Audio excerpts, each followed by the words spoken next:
AITA for telling my son he deserved his GF breaking up with him? So my son had a long-distance GF recently for about 2 years.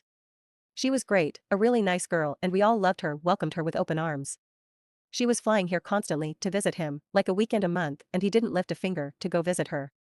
I tried talking to him about it several times and told him he should really start looking into flying over to her instead of expecting her to do all the traveling.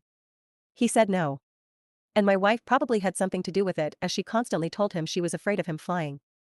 I spoke to them both and said this girl is great for him, she was willing to move over to our country too, but said there was one condition, and that was he'd have to fly over to her country too. Which is fair enough.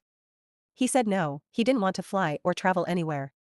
My son was becoming lazier and lazier, eventually telling his GF and us that he was perfectly fine never traveling anywhere including holidays, etc. Last week, he told us she's dumped him.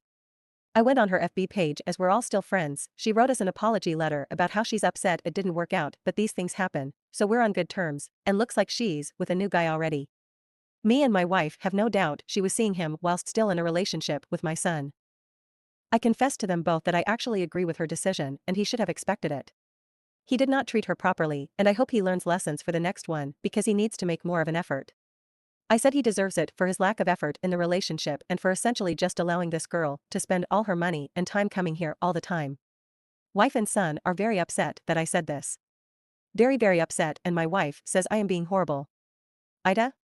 I stand by what I said. Let's read some comments.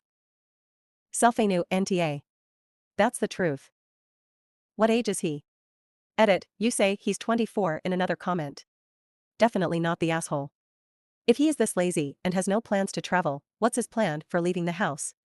Living with parents is great to save money, but he doesn't seem the type so far to actually get up and get out eventually.